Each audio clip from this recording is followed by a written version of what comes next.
The Department of Defense has a mission spanning all across the globe.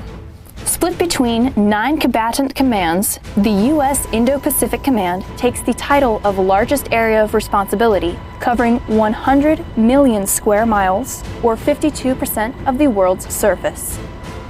With a budget of $160 million, Indo-PACOM is one of the largest consumers of the fuel that powers everything from MRAPs to fighter jets to Navy destroyers. Join us as we discover how the Defense Logistics Agency Energy Okinawa uses state-of-the-art methods for transporting fuel to Marine battalions. Suit up with its lab technicians as they ensure the best quality product puts pilots in the sky. And don your hard hats to see its engineers maintain a steady flow to the largest naval fleets. Fueling the fight. This is DLA Energy Okinawa.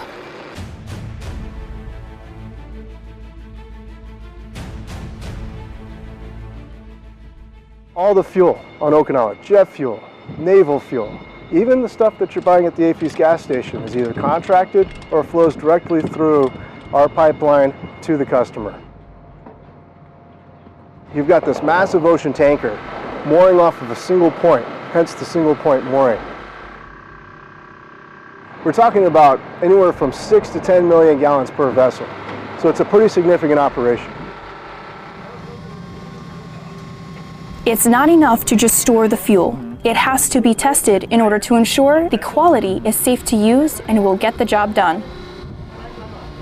What we as DLA Energy Okinawa Petroleum Lab here is that we ensure the quality of the fuel, and that is key for us. There are 5 different types of tests. There's a type A test, there's 3 type B tests, and the 5th test is a C test. And the C test is pretty much, like I said, the quick and simple analysis. Your B-level test, depending on what operation you're doing, if it's recirculation in a truck or some type of fuel system, then you'll do like a B3 type test. A B2 test is testing the quality of the fuel product when it's stored for an extended amount of time. And that's mainly what we do here is a B2 test.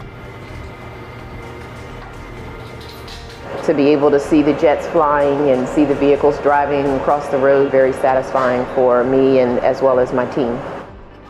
Maintaining DLA Energy Okinawa's assets requires a full team. We have operations going on at 6 geographically separated locations on the island. The control room is staffed 24/7 to monitor for any problems with the fuel systems throughout the areas. We have a great team of Japanese employees, MLCs, handling the mission, and then we combine with them and operate. The number one job is the operation itself. Their mission is very important, and supporting the warfighter is very important to DLA Energy.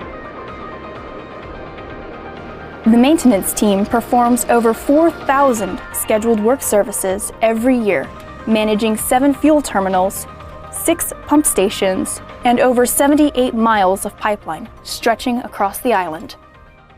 Preventive maintenance is important because it keeps the system running smooth. If you don't keep the pump bearings greased, they're going to fail down the road. So you want to keep everything running smooth so when you need it, it works. We have a 78-person section, including 75 local nationals and 3 U.S. civilians. We definitely need the local MLCs to get the job done. They're the ones out in the field every day turning the wrenches. So without them, the mission doesn't happen. As an Okinawa Quality Assurance Specialist, I provide quality surveillance and quantity specification on all petroleum products received into the DFSP. The Okinawans are very hard-working people, very proud people. They definitely want to make sure that everything's done correctly. Of course, Okinawa DLA Energy, we've only been pushing fuel to the services here on this island since 2013. Even though we were supplying the Army with the fuel that the Army was using to push. So we've always been supplying the fuel to these guys. It's just that now we're more hands-on than we were prior to the Army being here. Every time you see an aircraft fly over, you know, you're part of it. You see a Navy ship at the piers at White Beach, you're part of it. being prior military, yeah, I still take pride in it. We really do have a family here. All the way down from the people on the ground performing that operation, all the way up to the echelons of leadership. Do our absolute best to have a culture of open collaboration and communication and mutual respect for both our host nation culture and our U.S. culture.